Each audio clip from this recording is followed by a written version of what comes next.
Chairman, sir. I rise to support and defend the record of this government and the plans for the Ministry of Railways for the financial year 2020-21.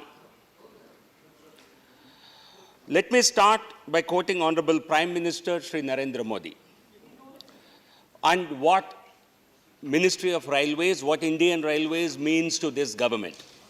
I quote, Indian Railways will become the growth engine of nation's Vikas Yatra.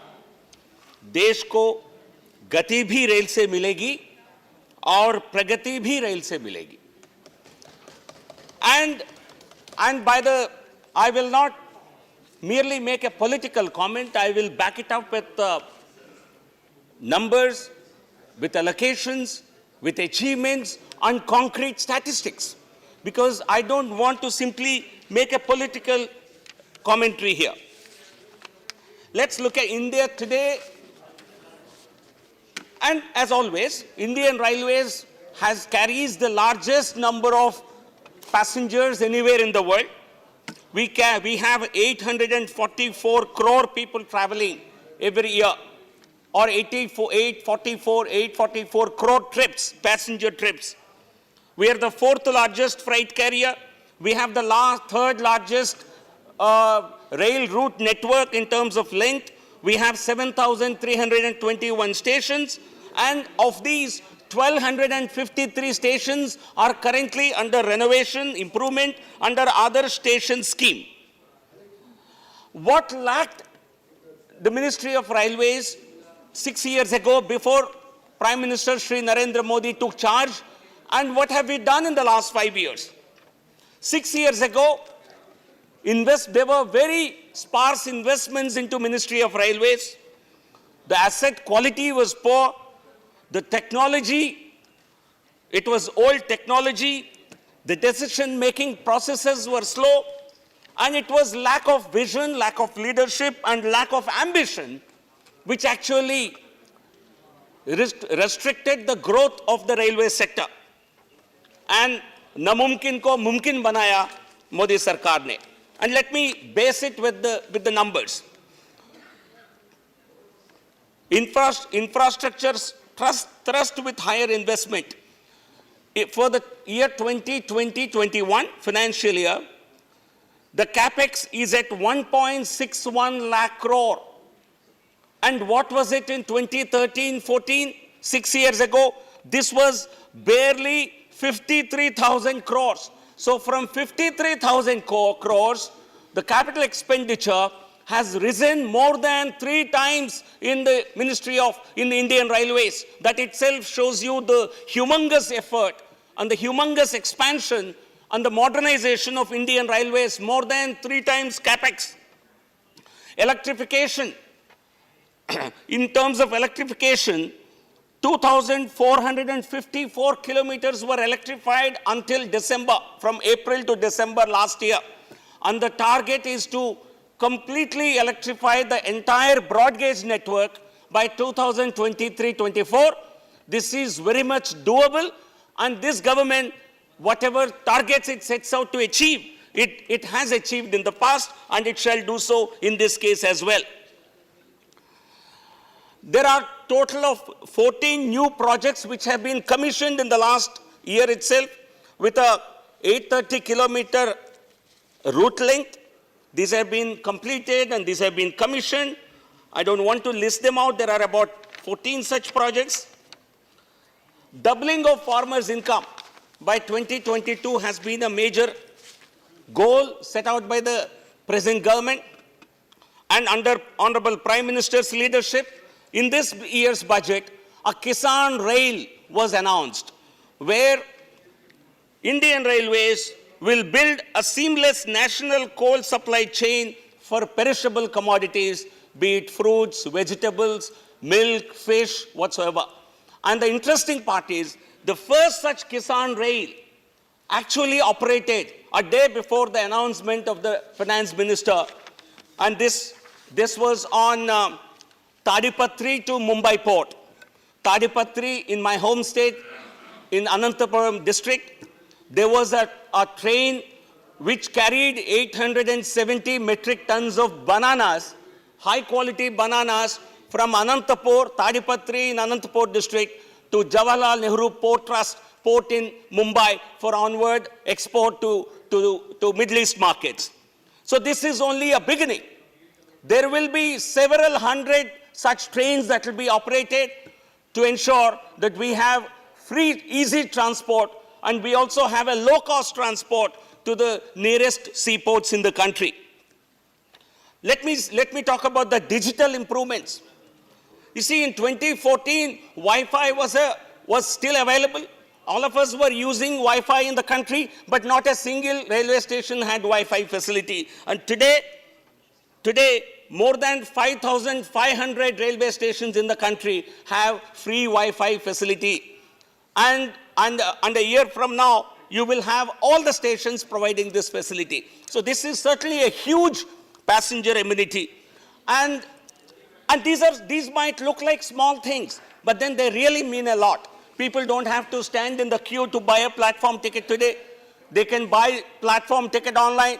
You don't have to buy unreserved ticket from a counter, because this itself creates a lot of crowd situation at the railway stations. Today you can buy even unreserved train tickets online.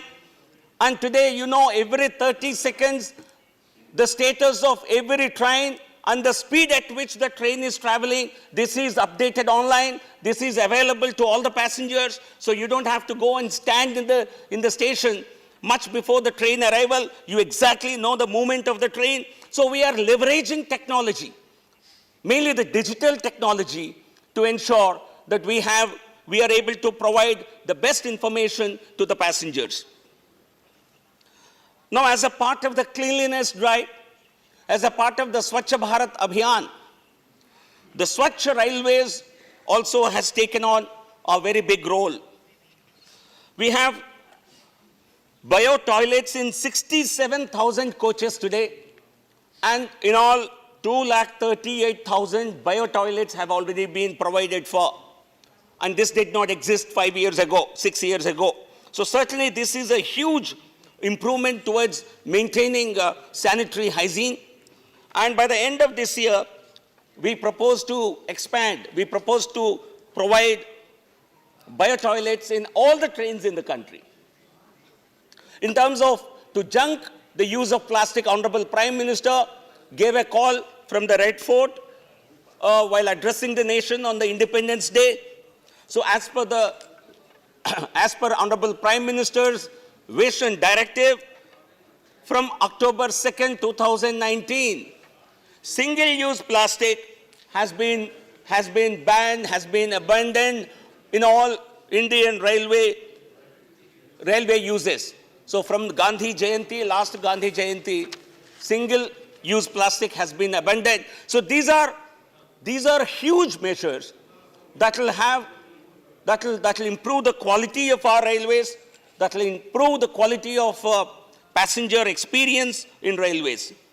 Similarly, in more than 90 hospitals, in 91 hospitals operated by Indian Railways, the Ayushman Bharat scheme has been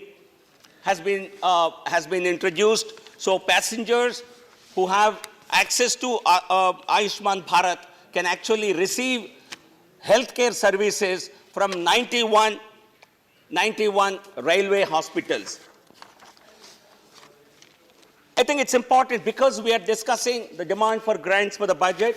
So it's important, it's incumbent that I present a lot of numbers which will themselves speak for the kind of advancement that the Indian Railways is able to make.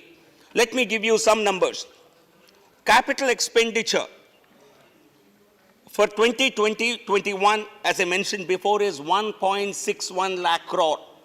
For the year 2013-14, this was 53,000 something, 54,000 crores. So it's nearly a 3-time increase in the overall capital expenditure. Commissioning of railway lines in kilometers, from 1,610 kilometers of new lines commissioned. Today this year, we are proposing to commission 3,000 kilometers in terms of railway route length, which is almost a double of the kind of expansion that was happening earlier. The doubling of railway tracks, this has increased 4 times from 500 kilometers per year in 2013-14. We are now targeting to do it. We are targeting to double 1,900 kilometers of railway route length. Electrification of railway lines, it was 610 kilometers in 2013-14, and today we are targeting to electrify 6,000 kilometers of railway route length in the financial year 2021. So we are on every parameter, we are targeting and we are actually achieving a 3 to 10-fold increase in terms of expansion, modernization, improved facilities, and on every aspect of public convenience. In terms of foot-over bridges, which are a great public convenience, we are providing for 275 foot-over bridges this year compared to only 30 in 2013-14. So on Wi-Fi, as I said, in 2013-14, not a single station had a free Wi-Fi facility, and today you have 5,500 railway stations offering this facility. So if you look at these numbers, and in terms of CCTVs installed, 47 was the number in 2013-14. Today, in this financial year, we are proposing to install 1,000 CCTVs. So on every parameter, on every aspect of technical performance, we are targeting and we are achieving a several-fold increase. Now let me turn to a few initiatives in terms of various states, because it's important that I highlight some of them. So before that, let's take a look at the expenditure outlay on infrastructure and safety works of Indian Railways, because we all know this is a very important key aspect of Indian Railways. The numbers and the increase are really staggering, because some of you possibly said, we haven't seen these numbers. There is nothing hidden about these numbers. These are all very transparent. One has to only go into the books to really look for these details. Let me give you these numbers in terms of outlay for infrastructure and safety works of Indian Railways. For the state of Andhra Pradesh, for the year 2000, I'm comparing the 5 years of our government with the 5 years of the previous government, to give you a glimpse of what has been the nature of expenditure on infrastructure and safety. For Andhra Pradesh, it was 886 crores earlier for 5 years, and in this block of 5 years, it is 4,910 crores, which is a 5-fold increase. Assam and Northeast, again, more than double, from 2,122 crores to 4,669 crores. So I think I have all the numbers. Each of these states have actually a 3 to 5-fold. In some cases, it's actually more than 9-fold. For the state of Telangana, another Telugu state, it was only 187 crores in 2009 and 14, and in the last 5 years, this expenditure was 1,780 crores. So as I presented these numbers, you can see the real expenditures. These are not outlays. These are real expenditures in the last 5 years vis-a-vis the 5 preceding years. Now let me talk about some of the major projects that have been taken up in different states. In Andhra Pradesh, 3 new projects with 1,164 kilometer length are being proposed in this particular financial year. One is Dharmavaram, Pakala, Katpadi of length 288 kilometers, Guntur, Babinagar of length 248 kilometers. The third, Akola, Dhon. Some of them cover 2 different states because the route starts in one state and it ends in another state. 5 new projects in Bihar are being taken up with a total length of 452 kilometers, costing 4,908 crores. I'm just reading out some selective important projects that really catch my attention. In Haryana, 5 new projects with a total length of 1,071 kilometers, costing 10,742 crores are being taken up in the state of Haryana. Like this, every state, Jharkhand has 5 new projects with 141 kilometer length and a 1,425 crores outlay. So like this, a large number of projects have been taken up because this government is committed to ensuring that railways is the heart of our economic network, and railways alone, railways can really play a very pivotal role, a catalytic role in giving a strong fillip to our economy.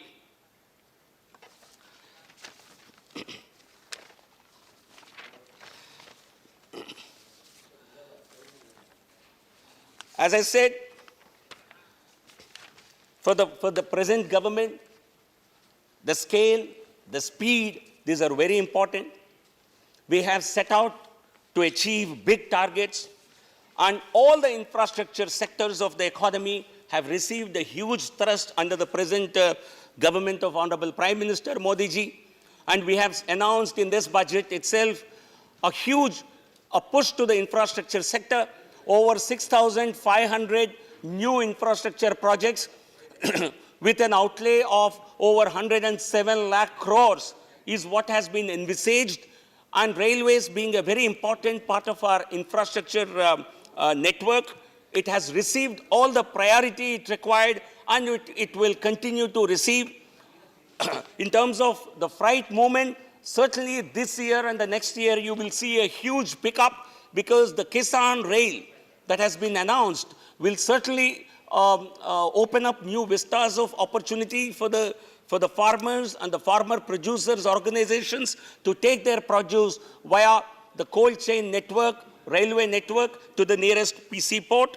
So I think with all these numbers that I have presented, with all the initiatives that I have presented, it is very clear that the present government under Honorable Prime Minister and a very efficient railway minister and Minister of State has set out to achieve what appears to be an impossible task. As I said, I would like to end my presentation with this statement, with this quote of Honorable Prime Minister again. देश चल पड़ा है प्रगति पथ पे, देश चल पड़ा है प्रगति पथ पे, बस यूं ही चलते रहना, बहुत कुछ मजबूत किया है और बहुत कुछ मजबूत करना है। प्रधानमंत्री मोदी जी, और मोदी जी के रहते हुए ये संभव है, मजबूत करना संभव है, असंभव को संभव बनाना है, ये सरकार का एक ट्रेडमार्क है।